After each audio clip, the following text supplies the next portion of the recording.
Hi everybody, Matt Lawton here. This is the Astrological Winds channel.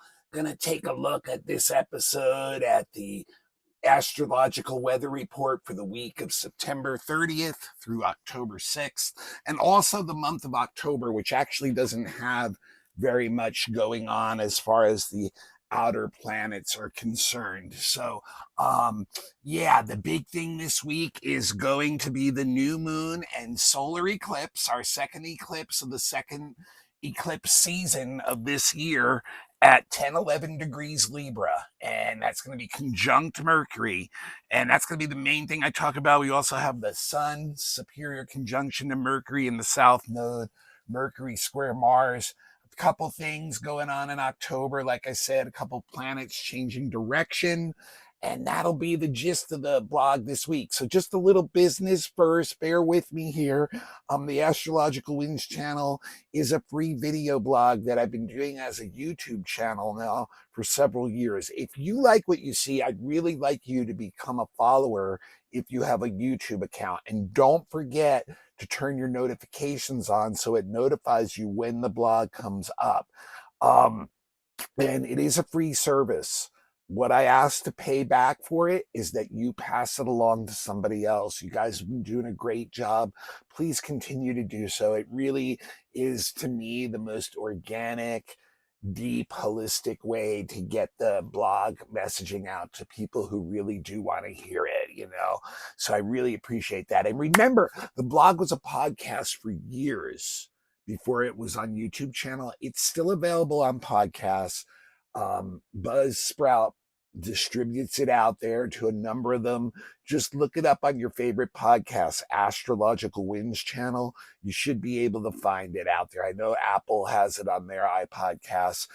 Sometimes it takes a little longer to get it on the podcast than it does on the YouTube channel, but it does free you up, to listen to it at other times when you're maybe driving or whatever. So, and also, if you have an Instagram account, that's another way where you can find the link to the blog.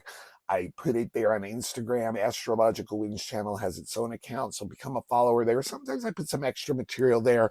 Also, the link is on my private Facebook newsreel every week, and that's Matthew with 2 T's, Lawton, Lauten. Friend me there. It'll show up in your newsreel every week. But the best place to find it, besides the YouTube, is www.astrologicalwinds.com, because that's my website. And I embed every blog there. You can go back to ones in the past. If you missed the monthly or the yearly, they're there, or the quarterly ones that I do are there. I have not done a quarterly one for this quarter yet. I'm sorry, guys, just been busy running behind. I'll see if I can get to it in the next few days or so for those who are interested in that. So yeah, please pass the link along. And the other thing that's great about the website, that's where all my professional services are offered. I have been a professional astrologer for over 20 years, done so many charts for people. I was professionally trained for 7 years. I would love to do your chart or someone else that that's ready for that.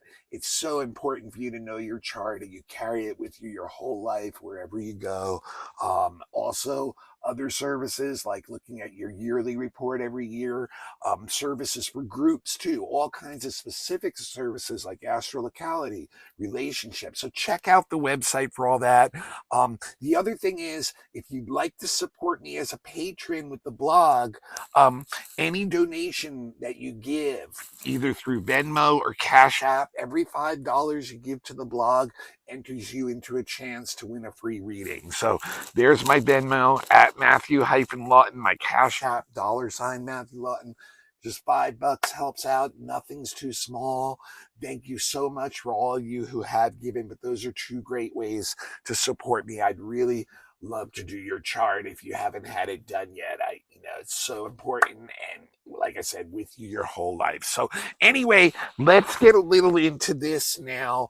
I also, I wanted to just start the blog and show you guys a little bit of what's going on the board this week with this new moon and eclipse. But the first thing I want to talk about is just Monday, and it actually even started yesterday, Sunday. Monday, the sun made and Mercury made their superior conjunction with one another. So if you know astrology at all, and remember, if you don't get caught up on my terms, just listen to what this means, right? Every time Mercury goes retrograde, there's three conjunctions that surround it. There's one that goes in, and there's an inferior conjunction in the middle of it. And then at the end of it, when coming out of it, the Sun and Mercury conjunct one more time. And to me, this superior conjunction, the second superior conjunction or the third conjunction of the Mercury retrograde cycle, is the one where, yes, everything you were seeding, everything you were thinking about during those Mercury retrograde deep thought times, those 3 weeks when we were in deep with ourselves and probably got little sparks of new ideas, but we're like really internal, really sensitive, like a newborn baby still, not ready to present to the world yet, right? Kind of like nurturing that thing like an egg inside you still. This is the time where you can hatch it. Okay, the superior conjunction when Mercury and the Sun get together, we're very subjective in our thinking, right? We're very into what we're thinking, into what we're living, into what we're moving.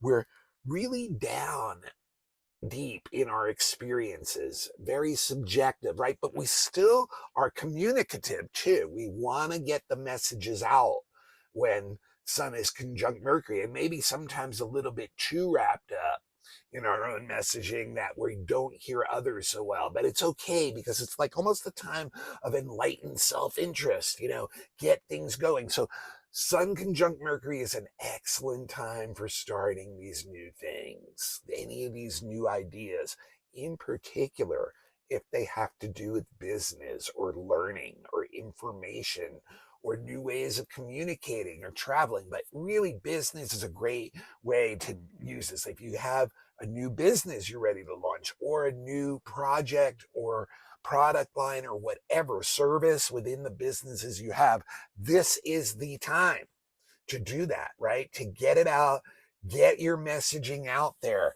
get the word out there, right? And so it's also, like I said, good for other things with Mercury. It's a good time for travel this week for sure. Good time for collecting information, especially through subjective experience. This is where we learn with our direct hands-on experience of whatever we're doing. So any kind of like communications is viable. Good time for paperwork too. Now, interesting, conjunct the South Node too. It's a few degrees off, but that is, remember, that's that eclipse point that, we had that lunar eclipse. And I'll be honest with you guys. I told you guys, eclipses usually hit 25% of people, and that the lunar eclipses a lot of times are more internal events than external events, but they do cross. I have had so many people in the last 2 weeks, clients and people, tell me how much that lunar eclipse from 2 weeks ago really hit them. And I'm looking at like almost half the people seem like they were really affected by it. What was really interesting too is most of the people's stories are good. They're like, this has been a good change that's come through.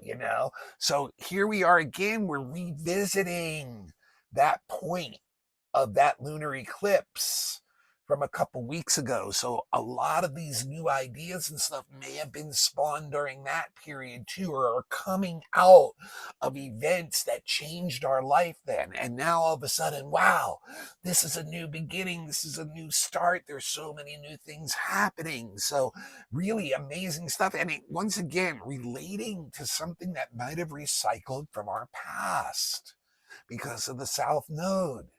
And in Libra, relationships in our past, or maybe tapping into some old creative ideas that we let go for a long time and now they're coming back. So really interesting day today, starting off this week. And it does really tie in right into Wednesday with that new moon at 10-11 degrees of Libra. So that's where you're looking in your chart for this new moon and solar eclipse.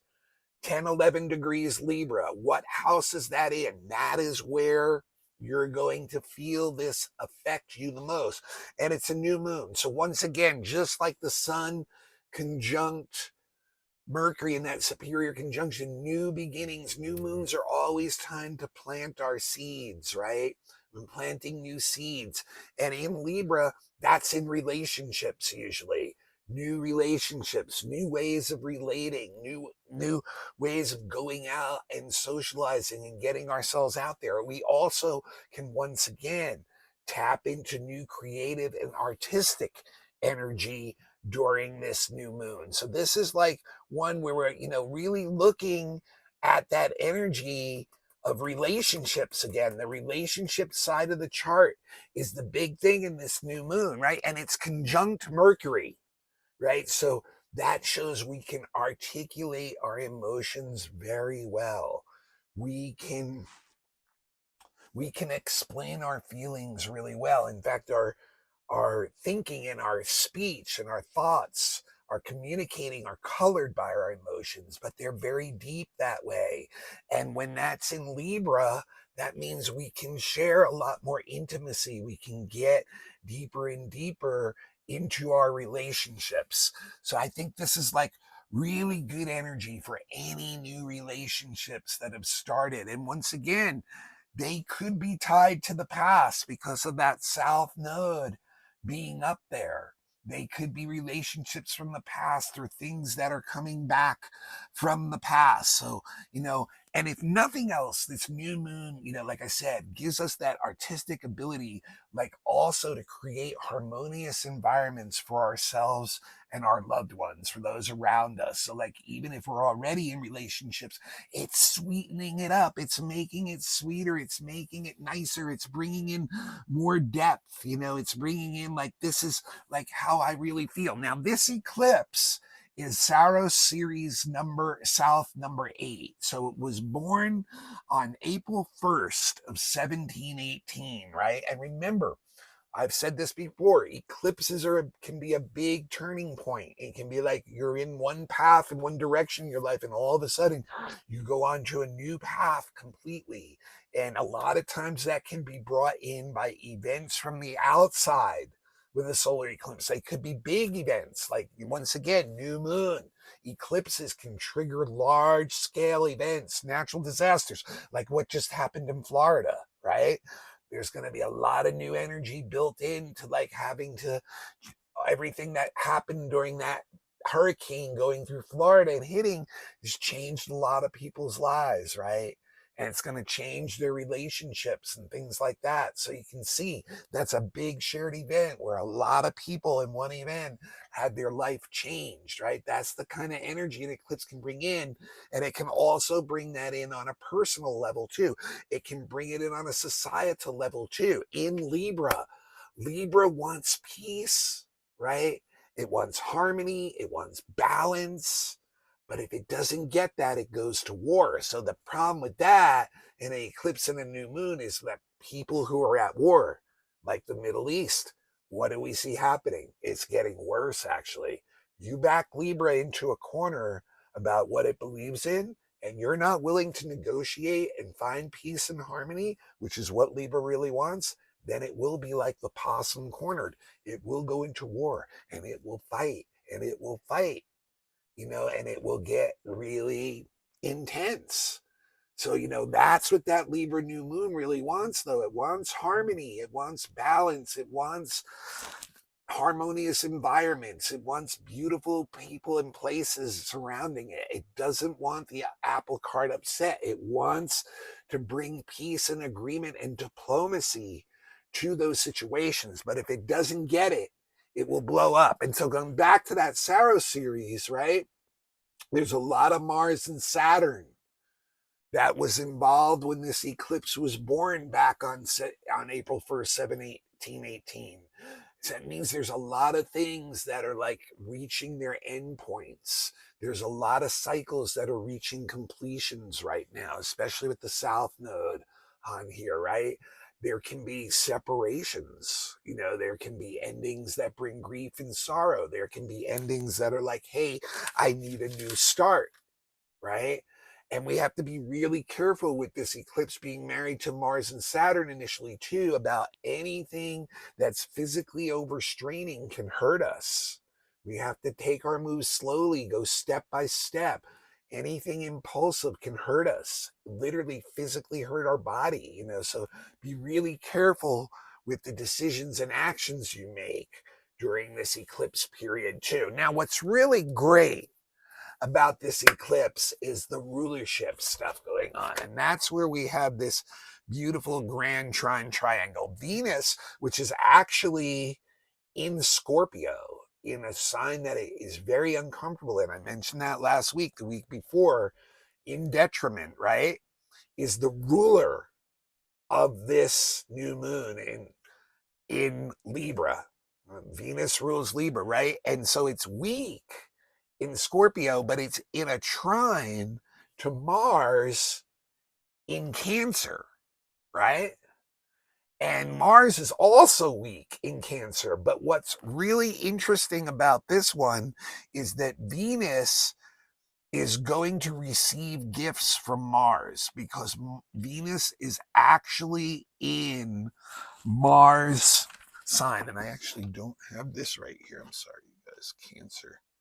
I was thinking lots of Libra apparently, but this grand trine is a water trine. And the grand trine is Venus in Scorpio in detriment to Mars in Cancer in fall to Saturn in Pisces, Saturn retrograde in Pisces. So it's a grand trine in water, and the grand trine is the most flowing, beautiful grand aspect pattern there is. But we have two planets in tough signs, but fortunately, Mars is going to give reception to Venus. What I really think can happen with this new moon in Libra is we can really get deep and intimate with certain relationships. Lots of emotional support that we can offer in relationships. Lots of deep emotional experiences in those relationships and sharing the same ideals. This is really beautiful. This is a really beautiful grand trine. And it's also new moon sextiling Ceres, willing and wanting to give support to our loved ones. This new moon with this grand trine in water, with your current relationships or any new relationships, you can take this to really deep levels of intimacy and stability, and it will flow very beautifully.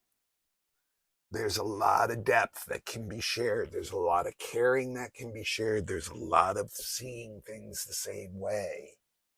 And if we're feeling that with someone in our relationships or in a new relationship, this is really a beautiful flowing energy to set that up and have something that really can be very stable emotionally, supportive emotionally, and for the long term. All right. So really beautiful setup here with this rulership, you guys. So very much like getting emotional depth and content into relationships is what this new moon is going to be about. And the eclipse may force us to do that if we're not doing it ourselves. We may be forced into some situation where it's like, hey, it's time to get to the next depth of relationships. It's time to try to find harmony with those and find common ground around us and build from there. So I really like this one, you guys. I really think we can work with this eclipse and do some good stuff with it. Thursday, there's just a little bit of the Thursday and Friday, there's tendrils of the eclipse still going on. It's the day that Venus is actually exactly trine Saturn, and Mercury actually quincunxes Saturn that same day. So it's a very Saturnian day. And it's a day where we can get really solid and stable about those relationships. One of the things we have to be careful of with the Mercury Saturn is it's telling us that our own rigid thinking and thought patterns may be the thing that blocks us from bringing in new things. So it's like, hey, you know what? Look at these patterns of thoughts. Are they based in the past? Are they something you adopted? Can you be more flexible? Can you let some of this stuff go? Now, this does give great ability to be a very careful worker, especially with any kind of paperwork, computer work, mental work, editing type work. It's really, we can be a little on the pessimistic side with Mercury Saturn, but the Venus Saturn bring sobriety and practicality into relationships too. So I really think Thursday and Friday are a great day to really stabilize business type relationships and agreements, to really cut through your own inflexibility, make some adjustments in your own thinking, do the careful and thorough work, and use that Venus trine Saturn to build a stable relationship. Real, like I said, really good for business relationships, business type agreements, those types of things. I really think that's a really key day for that. Saturday and Sunday, last couple things for the week, we have a ornery Mercury square Mars. So when Mercury and Mars get together, we really get what I call egotistical about our ideas and beliefs. We get very defensive, easily triggered by anyone or anything that challenges those beliefs, like really inflated egotistical stuff about what we believe in. So it's like posturing. And we can get easily irritated and angry at others, therefore, and lash out at them. So this can create a lot of disputes, arguments, bad vibes with others, and even if you can control that stuff in you, everybody's feeling this. So there's going to be anyone who's easily triggered. If you have angry people around you in your life, if you can disappear on Saturday and Sunday and get away from them, it might be a good thing, But there's a lot of mental, emotional conviction if you can control that.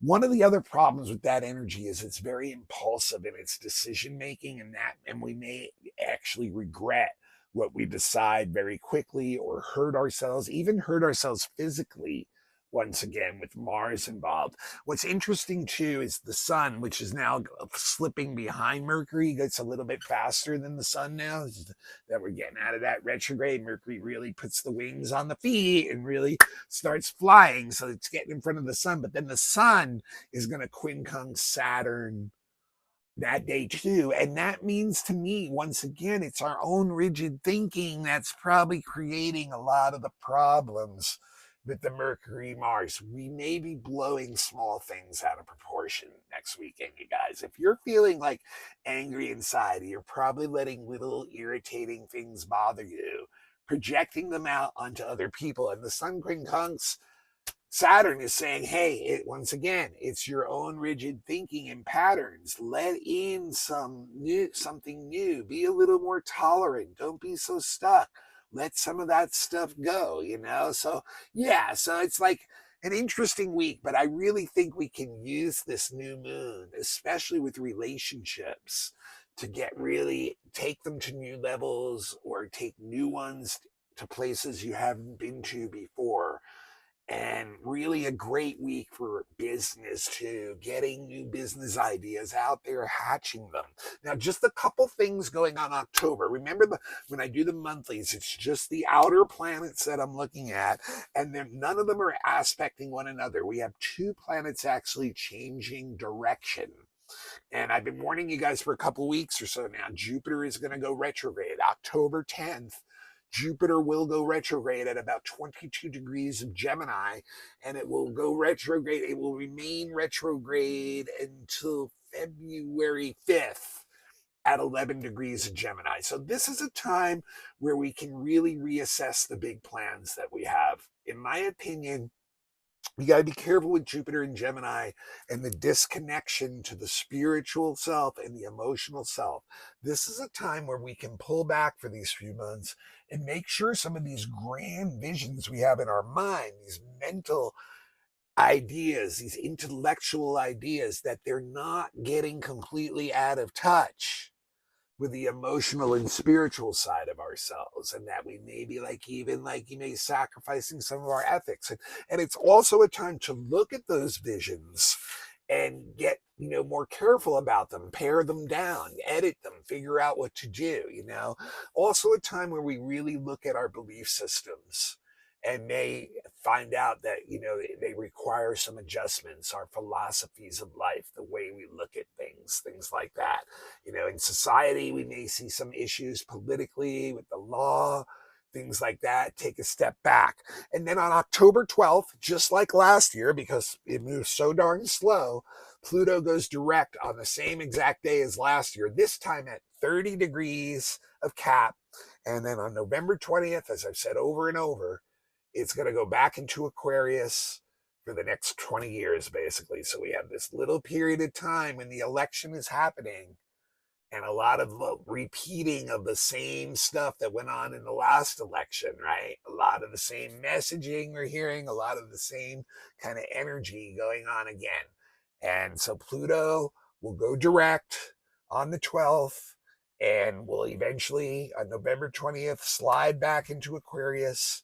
And I think at that point, guys, we are literally at the midpoint of going into that age of Aquarius out of the age of Pisces. Like we're in it, like right at that midpoint of the cusp of it. And those next 20 years, we're going to see a lot of transformation, a lot of Aquarian transformation in society, a lot of technological transformation. All right. Well, that's what I have for this week. Not, like I said, not a lot going on in the month, but a very potent week. One more time, relationships, getting deeper, getting more stable, getting more sober, whether they're personal, deeper on emotional connection levels, or whether they're impersonal, being able to work really well together, efficiently together, both things, long term, stability. Looking at that, use this eclipse to try to steer it that way. Look at that house that it's in your chart. If you need a little mini eclipse and new moon reading, get in touch with me. And any other reading you might need. Remember, there's the website. All that stuff's listed there. There's my email. Email me. I'll work with you with your budget. Don't be shy. Can't hurt to ask. All you get when you don't ask is regret, right? So you remember that for everything in life, you guys. Rejection is only a little bit of pain. Regret is a long road of pain, right? But here we have that great, great chance to make some changes. And like I said, if you're resisting these changes, the eclipse may bring something to you that resistance will be futile. Right? All right, you guys, take this new moon, take this sun conjunct Mercury. Let's move this stuff forward, get a new chapter of your life going, and I will check in with all of you next week. I know Mercury is going to lead the parade into that Scorpio time of the year. We're going to get out of the lightness of Libra and go down into the depths of Scorpio. So Mercury's going to lead that charge next week. There's a few other things going on next week for sure, too. So I'll hopefully see you all again next week. You are going to pass that blog link along to somebody else right now. And once again, any references that you have for readings, please, check the website out. Appreciate all you guys so much. I will see you all next week.